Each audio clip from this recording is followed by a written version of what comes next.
Cari amiche e cari amici della Tenda TV, ben ritrovati. Nuovo appuntamento con il diario di Don Marco, la rubrica che vi racconta l'esperienza missionaria di Don Marco d'Almagro in Brasile.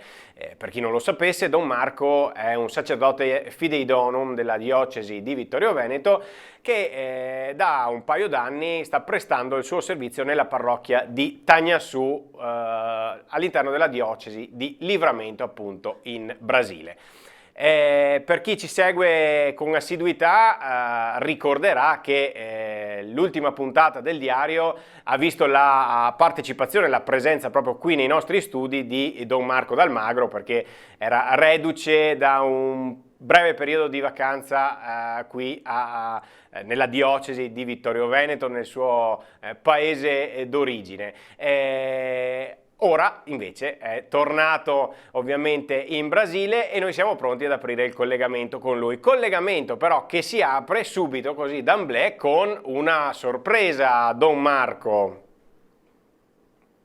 Siamo qui Federico, oggi come vedi non sono solo, c'è Sì. una presenza familiare che la Tenda TV conosce Conosce molto bene, bene. esatto. Don Martino, ben ritrovato. Saluto tutti, certo, grazie. Ben incontrato Federico. Beh, allora, data la sua presenza assidua sui teleschermi della Tenda TV, sempre da un paio d'anni a questa parte, direi che potrebbe essere il nostro inviato, l'inviato della Tenda TV in Brasile, in questo momento è Don Martino Zagonel, giusto? Beh, la metti in grande, la metti in Ma grande. bisogna... Io sono qua soprattutto per tre motivi. Primo perché quest'anno compio 50 anni di prete e desideravo passare qualche giorno con le comunità con cui ho lavorato negli anni '80. Poi il motivo immediato che ha precisato un po' il mio viaggio in questo periodo è stato che Don Armando Bucciol, vescovo di Livramento, mi ha chiesto un servizio di esercizi spirituali ai preti della sua diocesi. E poi il terzo motivo, ma forse il più importante in ordine di precedenza, è di stare qualche giorno assieme a Don Marco per condividere con lui la vita pastorale ordinaria, la visita alle comunità, la messa e il suo lavoro. Sicuramente il più importante, Federico. È il più importante. Difatti i giorni maggiori li dedico a lui, 8 giorni completi, Ma è un po' di ben accolto vacanza nella sua invece bella no? casa. No, ma insomma, oggi forse. Io l'ho messo al lavoro, non c'è vacanza qui, no? Io ho accompagnato Don Marco in tutto quello che lui aveva programmato, però c'è da dire che i primi 2 giorni li ho passati con Don Armando Bucciol, il quale non dà vacanza agli ospiti, in modo assoluto, tanto più se l'ospite è un prete e suo amico. Quindi ho capito che insomma l'hanno messa subito al lavoro, Don Martino. Ma insomma il clima della gente è bello, il clima atmosferico è buono, siamo ancora in estate, giorni caldi, belli, di cui si può anche godere, insomma, almeno da parte di chi viene dall'inverno freddo. Ecco, allora, prima di fare la cronaca come al solito con Don Marco, io spenderei qualche parola appunto con Don Martino, non solo per raccontare cosa ha fatto in questi giorni, ma per ricordarci anche, come diceva proprio pochi istanti fa, della sua lunga permanenza in Brasile nel passato. Ricordiamo un po' quella sua esperienza. Federico, io sono venuto in Brasile inviato dal vescovo Monsignor Cunial nell'ottobre del 79 e sono rientrato in Italia definitivamente il 9 dicembre del 1991, quindi ho fatto in pratica gli anni 80, 12 anni esattamente. Mi sono inserito all'inizio nella piccola comunità di preti che erano i due fratelli Menon, Giuseppe e Egidio, nella regione di Guanambi. Sono stato loro collaboratore i primi anni, soprattutto nell'inserimento in quella realtà per me totalmente nuova, in una diocesi vastissima con pochissimi preti, Da subito, da quasi subito, mi è stata affidata la parrocchia di Candiba, parrocchia che incontrerò a partire da venerdì prossimo. E poi là verso il 1984-85 il vescovo locale, Don Alberto Guimarães Resende, mi ha chiesto di fare un servizio soprattutto nel seminario minore, una specie di comunità vocazionale che stava riavviandosi per tentare di proporre un cammino vocazionale un po' più intenso ai giovani di questa diocesi di Caetité. Allora era la diocesi di Caetité. In questo lavoro di impegno vocazionale ho continuato il mio servizio fino a fine 91, pur mantenendo la parrocchia di Candiba e con un servizio anche di coordinatore della pastorale della diocesi. Questo detto sommariamente. Ecco. Questo è il riassunto di più di 10 anni, insomma, di 12 anni. 12 anni appunto di permanenza lì.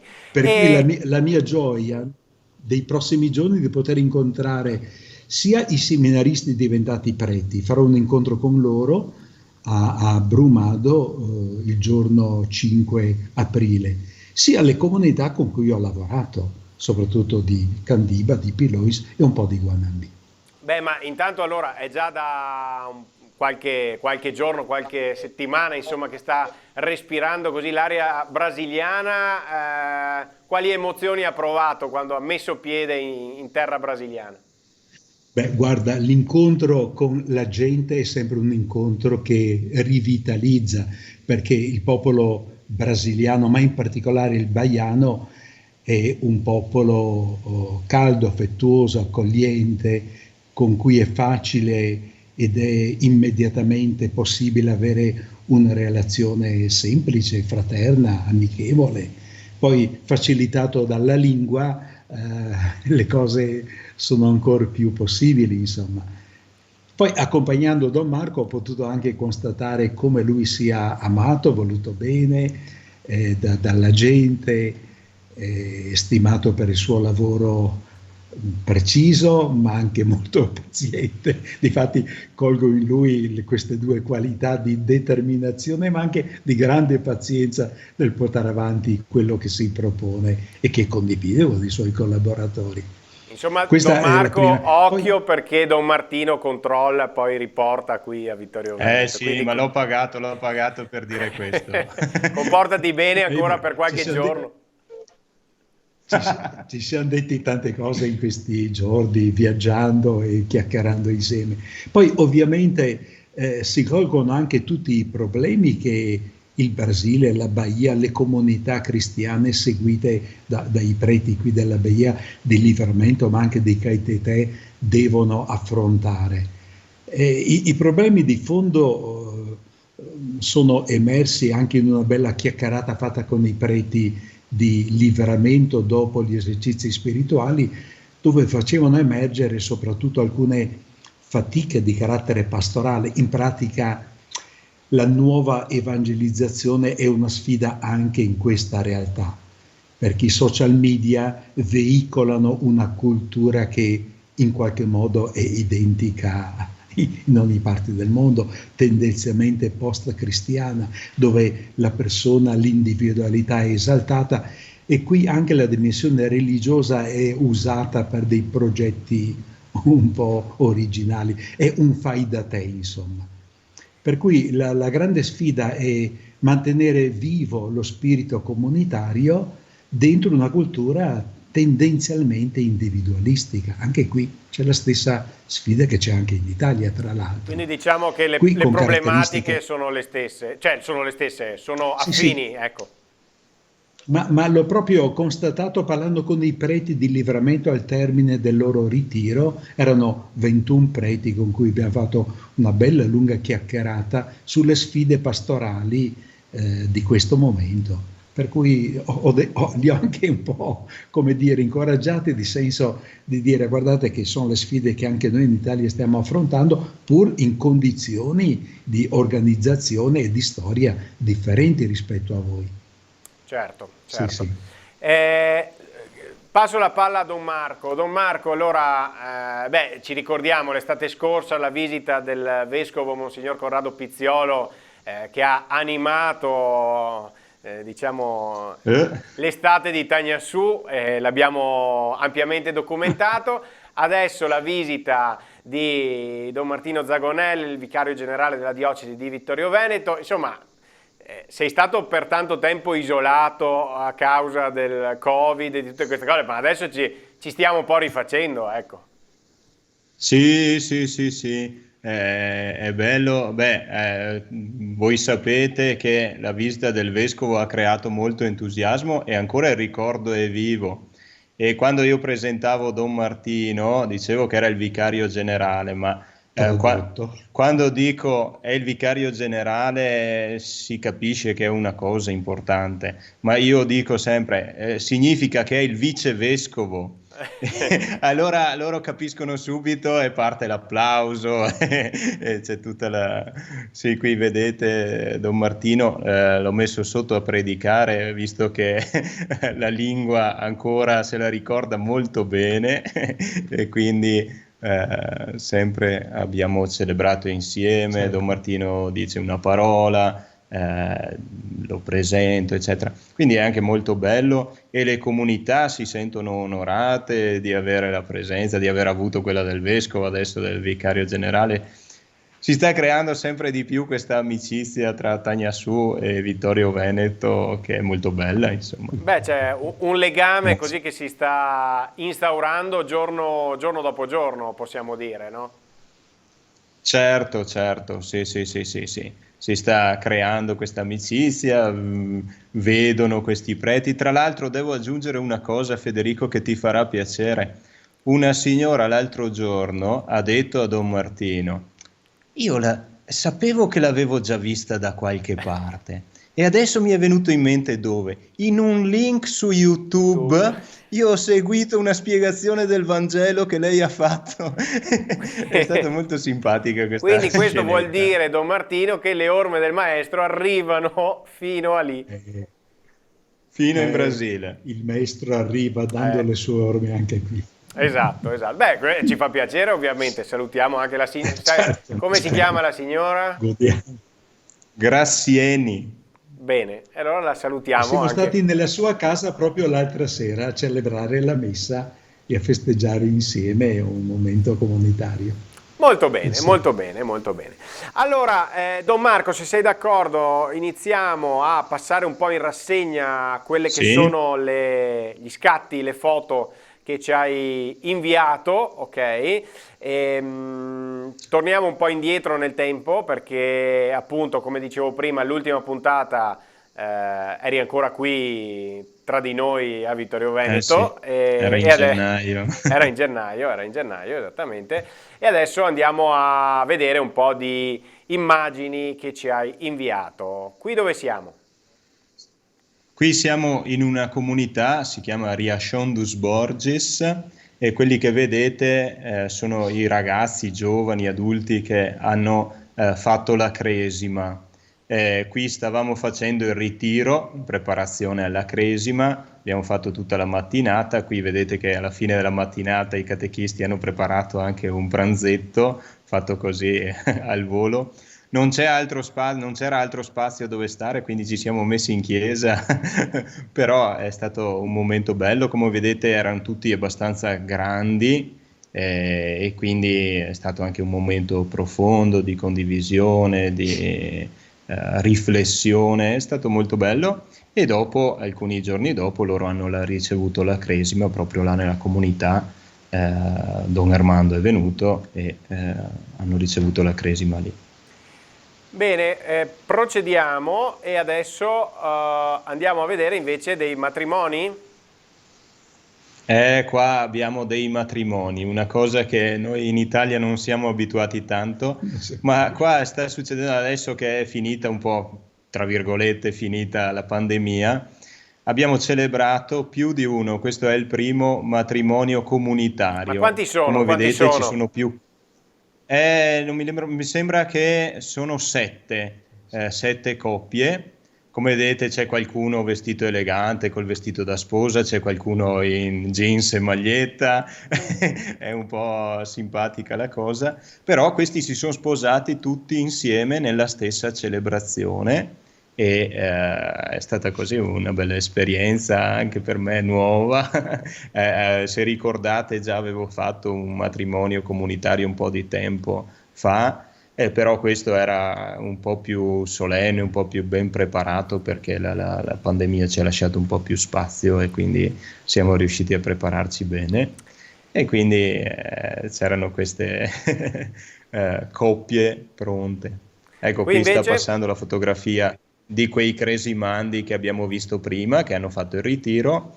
Come vedete, qui loro si sono preparati con la maglietta della cresima, che si fa apposta per il giorno della cresima, e c'è Don Armando che è venuto, abbiamo visitato quella comunità e celebrato la cresima tutti insieme, giovani, adulti. C'era anche una coppia di sposi che hanno celebrato. Quelli senza maglietta di fianco a me sono il catechista e la catechista, che sono marito e moglie, e hanno preparato questi ragazzi, questi giovani. qui invece, se non sbaglio, Qui consiglio invece pastorale. questo è il consiglio pastorale, siamo tornati al lavoro col consiglio pastorale, non una riunione di un'ora e mezza, due, abbiamo cominciato alle 8 del mattino, abbiamo finito alle 3:30 del pomeriggio, Caspita. pranzo compreso. Io non ho lasciato tanto riposo, perché ho detto, dopo tanto tempo che non lavorate bisogna darsi da fare, quindi abbiamo fatto un'oretta di pranzo e dopo abbiamo ripreso subito i lavori. Come vedi, ci sono molte persone, perché nel consiglio pastorale sono presenti tutti i coordinatori delle 30 comunità che ci sono a Tagnassù, più tutti i responsabili dei gruppi parrocchiali, quelli più grossi. E in questo ritiro, in questo incontro del consiglio pastorale, c'erano anche tutti i tesorieri delle comunità, perché abbiamo fatto un lavoro anche con loro rispetto all'economia delle comunità, quindi è stata un'occasione anche per loro di partecipare. Di solito non partecipano, ma in questo caso specifico c'erano.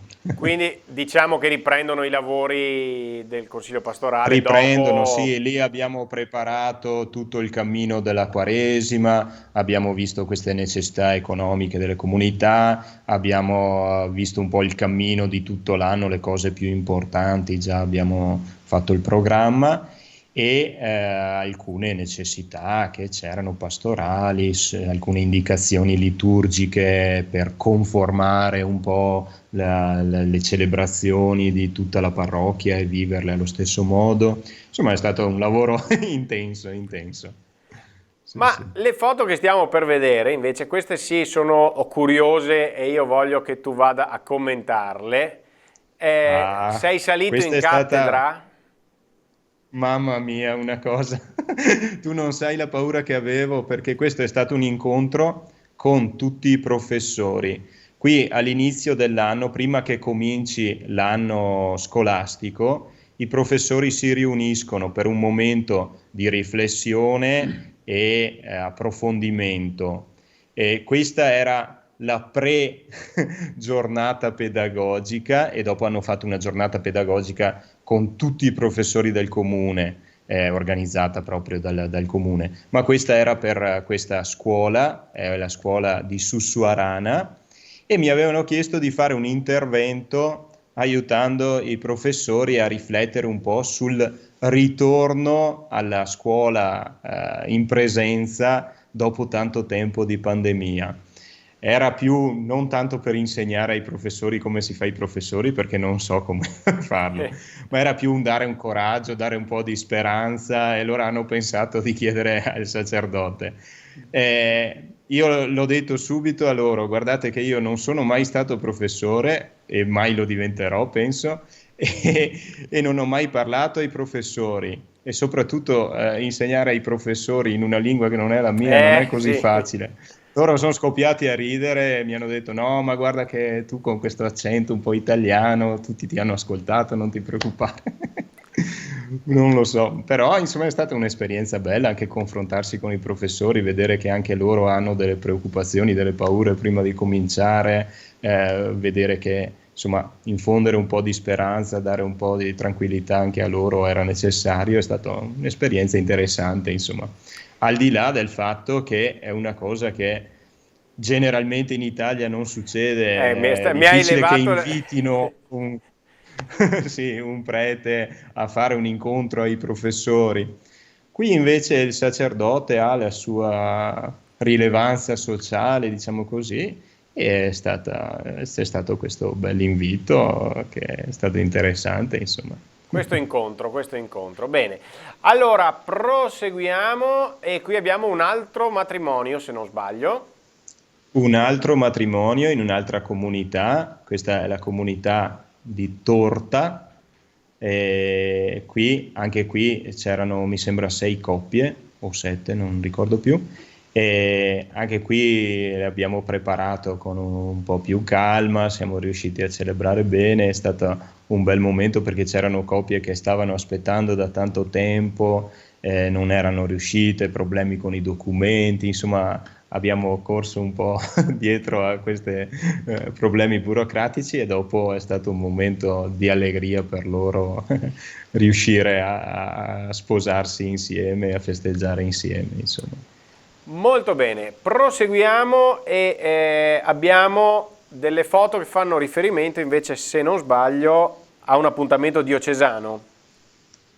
Esattamente, qui vedete che c'è Don Armando che sta predicando, è il Consiglio Pastorale Diocesano. Il Consiglio Pastorale Diocesano è formato da tutti i sacerdoti della diocesi più 2 rappresentanti per ogni parrocchia e ci siamo riuniti per la seconda volta, a dir la verità, in maniera in presenza dopo la pandemia. Già avevamo fatto un incontro, mi sembra in ottobre, però era un po' ridotto. Questo è stato il primo vero ritorno a quello che veramente è il Consiglio Pastorale Diocesano, per dare un po' le indicazioni per tutto l'anno, organizzare un po' il lavoro diocesano, ecco.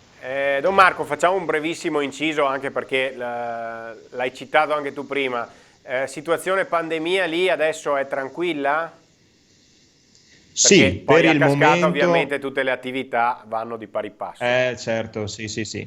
Per il momento siamo abbastanza tranquilli, sembra che la situazione si sia tranquillizzata, speriamo che continui, però un po' tutte le parrocchie stanno riprendendo tutte le attività, il catechismo, le attività parrocchiali, i consigli pastorali, eccetera, e anche la diocesi sta riprendendo un po' con calma gli incontri. A dir la verità, gli incontri così più di formazione hanno messo le date un po' più avanti in modo di non correre il rischio Certo. di tirar via gli incontri all'ultimo secondo. Però di fatto attualmente qui a Tagnassù abbiamo solo 2 casi di coronavirus attivi, quindi poca cosa, e il resto anche delle altre parrocchie della diocesi. Ho sentito i preti in occasione di quell'incontro degli esercizi spirituali, anche loro dicono che è abbastanza tranquillo, ecco. E qui abbiamo Qui proprio stanno passando un'immagine delle che foto. fa riferimento alla ripresa, diciamo, delle attività, giusto? Esatto, là vedete che c'è scritto ritorno in presenza della catechesi e qui ci sono tutte le catechiste, tutte quelle che sono riuscite a essere presenti quel giorno, però abbiamo passato tutte le indicazioni generali per riprendere la catechesi di nuovo e adesso si stanno organizzando tutte le varie comunità per fare una piccola festicciola di ritorno della catechesi, fare tutte le iscrizioni, dividere i gruppi, eccetera. In questi giorni stanno ricominciando gli incontri di catechismo. Ricordo, solo per dare un po' l'idea a chi ci sta ascoltando che pensa ma stanno cominciando adesso, stiamo cominciando adesso perché l'anno pastorale, l'anno scolastico comincia adesso. I ragazzi hanno cominciato a inizio marzo, la seconda settimana di marzo, a ritornare a scuola, quindi l'anno comincia così. Il Consiglio Pastorale Diocesano è stato, mi sembra che fosse il 6 marzo, quindi abbiamo dato inizio, sì, così. L'anno pastorale comincia più o meno a febbraio-marzo e finisce a dicembre, insomma qui, giusto per dare un po' di idea. È un po' tutto spostato, diciamo, ecco, rispetto è un po' tutto spostato, sì, a quella che è la nostra idea. Proseguiamo perché questa volta abbiamo tante foto e ora sì. adesso arrivano, abbiate un attimo di pazienza, eccole qui. Qui abbiamo degli altri cresimandi. Sì, questo è un gruppo di cresimandi, la maggior parte sono giovani adulti, che già avevano cominciato da un po' di tempo, con alti e bassi a seconda dei casi della pandemia, e in questa occasione li abbiamo presentati alla comunità. Loro si sono presentati, hanno detto il loro eccomi, hanno detto che si preparano a ricevere la cresima. Ancora la data della cresima non è decisa, si stanno preparando. Tra tutti questi cresimandi, vedete che ci sono questi due ragazzi, che sono questi qui davanti, che sono due catecumeni. Si stanno preparando con la catechesi della cresima e stanno facendo anche un percorso un po' speciale per loro, per ricevere anche il battesimo e la prima comunione che loro non hanno ricevuto da piccoli. Quindi si stanno preparando per questo, stiamo facendo anche dei piccoli segni per loro, i segni che si fanno come catecumeni, e l'uomo e la signora là che avete visto sono i catechisti che stanno accompagnando questi ragazzi e anche tutti gli altri della cresima. Quindi in queste domeniche di Quaresima stiamo facendo questa preparazione. Questi due giovani riceveranno il battesimo e faranno la prima comunione la notte di Pasqua, nella veglia pasquale, e dopo riceveranno la cresima con tutti gli altri, insomma, in maniera che fanno la cresima in gruppo. Molto bene, passiamo alla festa di San Giuseppe, se non sbaglio, patrono. San Giuseppe è patrono di due comunità. Questa è la comunità che già qualcuno conosce di Melansias, che vuol dire angurie, ecco. E loro hanno come patrono San Giuseppe. E quindi ho celebrato là il pomeriggio e alla sera sono andato in quest'altra comunità, che è la comunità di Pastigno, una comunità quilombola, e come vedete qui avevano preparato la messa all'aperto, c'era tanta gente, è stata anche una bella messa ben partecipata, c'erano tanti bambini, quindi alla fine li ho chiamati là vicino a San Giuseppe, abbiamo fatto una preghiera perché San Giuseppe li aiuti a crescere bene, visto che San Giuseppe ha aiutato Gesù a diventare un bravo ragazzo, aiuti anche loro a fare lo stesso, insomma. Quindi è stato bello, come vedete sono qua erano tutti ben attenti, hanno pregato con attenzione. Quindi siamo tornati un po' anche alle celebrazioni, quelle un po' più partecipate, un po' più numerose, sì, a cui ci avevi certo, abituato sì, all'inizio. Esatto, tu sai e tutti i telespettatori hanno già capito che la festa del patrono qui è una festa importante, partecipano tutti e qui stavano proprio aspettando, soprattutto Pastigno, loro avevano programmato una grande festa il 19 di febbraio del 2020, e è stato proprio il giorno in cui hanno chiuso tutto a Tagnassù e io li ho chiamati la mattina dicendo che la sera non potevamo fare la messa, è stata una tragedia e adesso si sono riscattati. Con gli interessi questa volta. Questa volta ce l'abbiamo fatta, erano proprio tutti contenti. Allora, abbiamo già citato più volte il ritiro, gli esercizi spirituali. Sì, esatto, gli esercizi spirituali con Don Martino al centro, quindi questo è tutto il presbiterio della diocesi di Livramento. Sì. Questi sono tutti i preti, sì. Mancava solo un prete, il più anziano, che ormai è a riposo perché aveva dei problemi di salute e non è riuscito a partecipare, ma questi sono tutti i preti che attualmente lavorano in diocesi e sono parroci in diocesi. Ecco, molto bene. Come allora... vedete il clero è piuttosto giovane, quindi è una bella, una bella cosa questa. Certamente. Poi, evitiamo di fare i parallelismi con Vittorio Veneto e le nostre... Sì, lasciamo ecco. stare. Don Martino ci guarda sconsolato. No, guardo con speranza, Con speranza, esatto. simpatia. E con gioia ai giovani lì del Brasile. Certo, Esatto. certo. Era un bel gruppo di preti, veramente. Sì, sì. Qui dove Abbiamo siamo? avuto modo anche di chiacchierare insieme. Qui lascio la parola a Don Martino, perché io già l'avevo raccontato una volta, ma lui era la prima volta che visitava. È scritto Cappella San José, è una chiesetta costruita dal proprietario di una realtà di scavo di minerale, il quarzo, e questo signore ha acquistato praticamente una zona molto vasta della Bahia nel comune di Tagnassù e ha cominciato degli scavi a ricavare da questi scavi il quarzo e altro materiale. È un uomo molto, diciamo, credente, molto cattolico.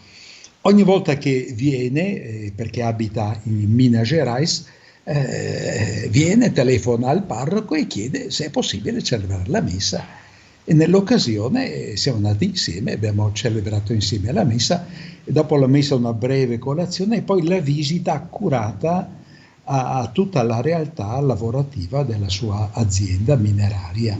Qui è il gruppetto delle collaboratrici, segretarie, e qui alla fine la foto di gruppo. Quelli vestiti di rosso sono i rappresentanti della ditta di trasporti, perché da qualche giorno il trasporto era bloccato a causa di un incidente nel lavoro dovuto a un incidente senza danno a persone, dovuto a fatica all'estrazione del minerale. E nell'occasione c'erano anche loro, abbiamo celebrato insieme, è stato molto bello celebrare in questa chiesetta, tra l'altro molto bella, costruita molto bene, la festa di San Giuseppe. Ecco. Molto bene, allora questo è stato un po' l'excursus di quello che ci mancava, insomma, dall'ultima puntata ad oggi, di quello che appunto è accaduto, è avvenuto nella parrocchia di Don Marco d'Almagro, che ci tengo sempre a ricordare e a sottolineare ha un'estensione molto più vasta di quella a cui noi siamo abituati, le nostre parrocchie italiane, insomma, diciamo così, e quindi l'estensione è molto più ampia, ci sono tante chiese, chiesette, eccetera. Abbiamo avuto modo di parlare più volte di questo aspetto, di questa peculiarità. Un'altra cosa però, e so che anche qui abbiamo tante immagini e quindi questa seconda parte della puntata del diario la dedicherei a questo, è al lavoro che sta impegnando non solo Don Marco in prima persona, ma anche tutto un entourage di persone che tra poco vedremo, nella risistemazione dei locali della parrocchia. Giusto, Don Marco? Sì, Federico, stiamo lavorando in questi giorni in maniera intensa, ma già da un po' di tempo ci stiamo dando da fare, perché come i telespettatori già sanno, abbiamo costruito queste 3 nuove salette per la catechesi e il lavoro è intenso. Colgo l'occasione per ringraziare ancora una volta di tutti gli aiuti che sono arrivati dall'Italia. E qui, come vedete, stiamo lavorando. Permettimi di fare una battuta su quest'uomo con la maglietta rossa. Sì. È un professore qui della città, ma lui non è cristiano cattolico, è protestante, è evangelico. E l'hanno invitato a venire a fare questo lavoro di fare la soletta, perché qui non ci sono tutti i macchinari, si fa tutto a mano. Sì. Fuori dell'oratorio in strada facevano la malta e dopo con i secchi si trasportava, si passava di mano in mano fino in cima c'era il muratore, quello che state vedendo adesso, che faceva tutto il lavoro. Che non sei tu, perché ti assomiglia. No, no, non sono io, non sono io, no. Quel giorno purtroppo avevo una, no, purtroppo no, però avevo una messa in una comunità e loro hanno messo la data per fare questo lavoro proprio quel giorno e non sono riuscito ad aiutare. Qui vedete che c'erano le donne che stavano preparando la feijoada come premio, tutti hanno lavorato gratuitamente, solo hanno ricevuto il pranzo insieme, un po' di festa insieme dopo, qui vedete che c'è la foto di rito e qui stavano mangiando all'aria aperta. Dicevo, quel professore evangelico è stato molto simpatico perché è venuto ad aiutare in un lavoro della Chiesa Cattolica e penso che qualcuno gli abbia fatto qualche domanda e lui ha messo un post su Facebook dicendo io sono evangelico di questa chiesa di Tagnassù, credo in questa fede, però ho stima del lavoro che fa la Chiesa Cattolica e quando gli amici mi hanno invitato ho approfittato per un momento di amicizia, anche con fedi diverse si può essere amici, è stata una cosa molto bella. Che bello! Ho detto, è stato uno spettacolo perché quando abbiamo pulito il terreno è venuta anche una signora protestante, anche lei. Quando abbiamo fatto questo lavoro è venuto, ho detto dai, è un lavoro ecumenico in pratica. Sì, esatto, tra le chiese. Sì, sì. Però è stato molto bello, vedi. Un lavoro pratico. Per loro è anche un momento di amicizia fare queste, quando loro fanno la soletta si raggruppano, invitano tutti gli amici, c'è sempre un 30-40 persone che aiutano e fanno, e dopo c'è un po' di festa insieme, si ride, si scherza.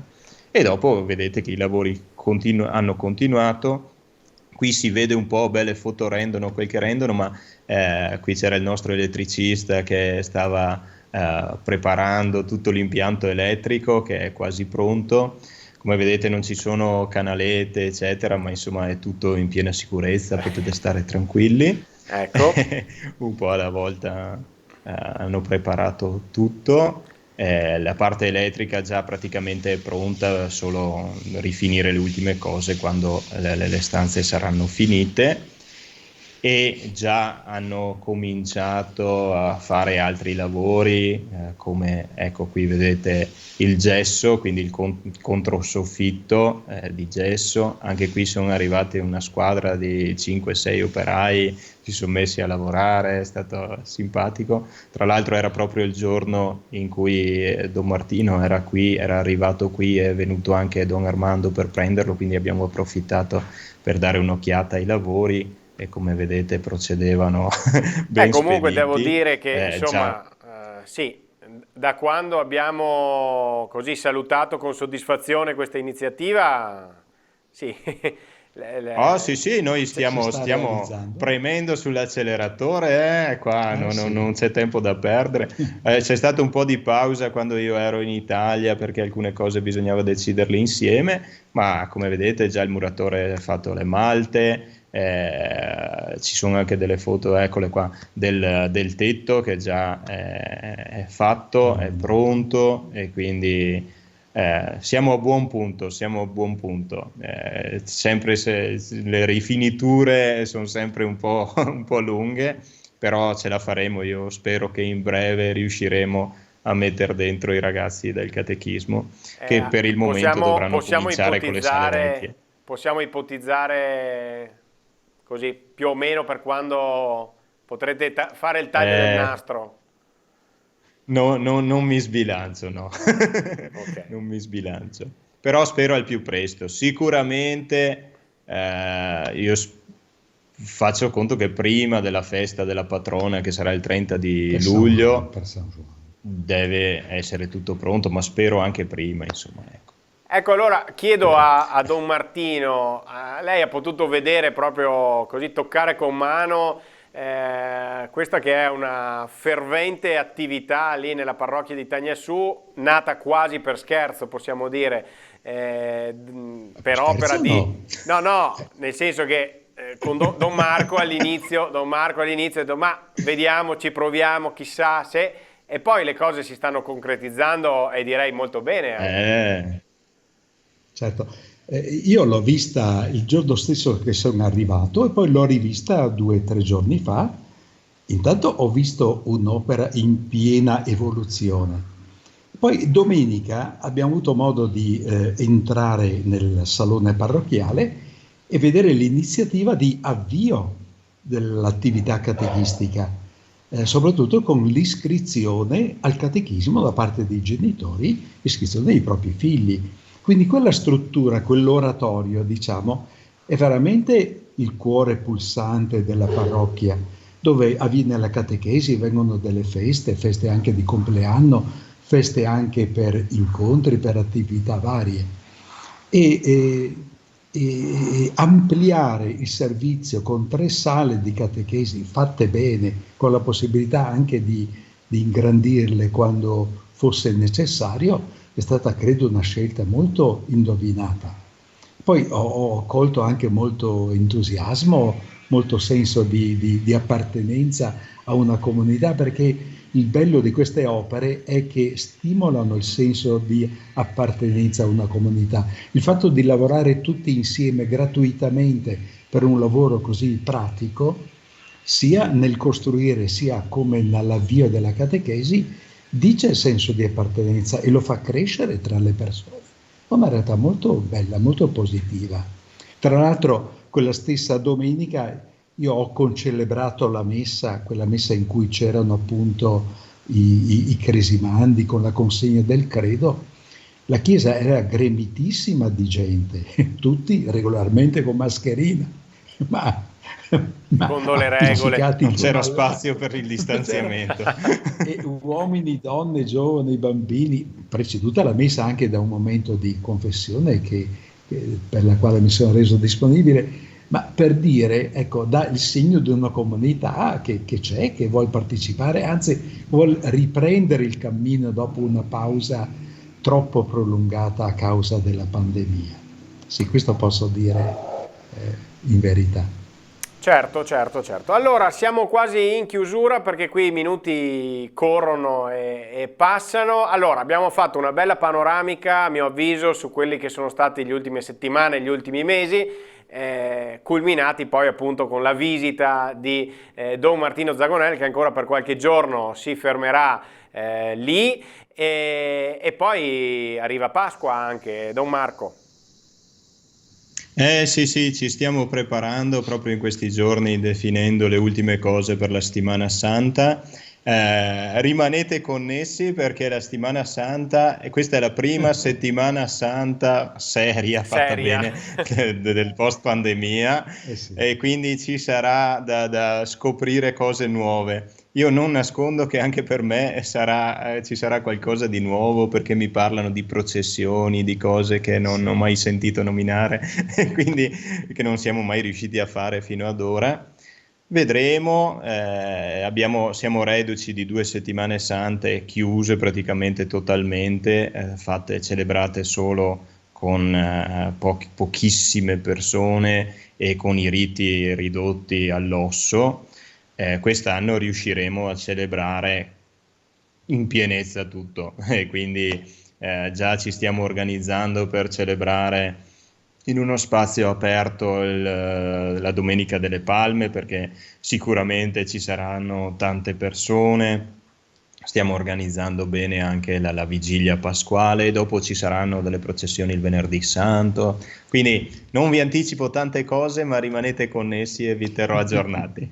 Molto bene, poi mi raccomando documenta tutto, che poi faremo una puntata del diario bella ricca, diciamo, col materiale che vorrai inviarci. Allora, siamo giunti proprio al termine, però io allora farei salutare, com'è che facciamo, Don Marco? Chi saluta in Brasile, chi saluta in italiano qua? Perché ogni volta... non volete sentire come Don Martino parla in portoghese? Certo. Ma io vi farei salutare a tutti e due in portoghese, poi vediamo. Chi è che parte prima?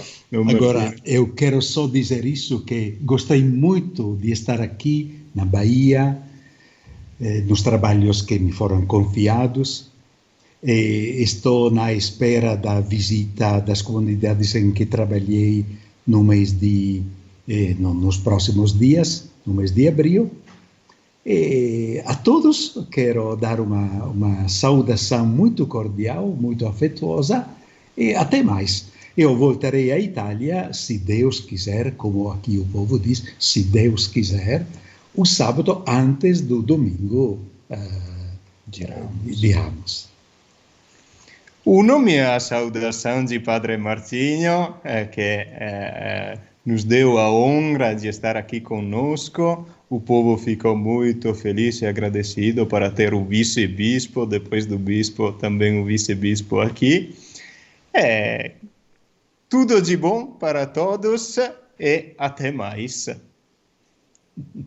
Ecco, poi mettiamo i sottotitoli se volete, perché non occorre, si capisce lo stesso. Sì, dai, qualcosina abbiamo. No, abbiamo capito che Don Martino torna verso le Palme, giusto? Sì, Più il o meno. sabato. I segreti sono con te, Federico. Sì, esatto, perché grazie alla tecnologia lui sarà comunque presente sui nostri teleschermi. Ecco.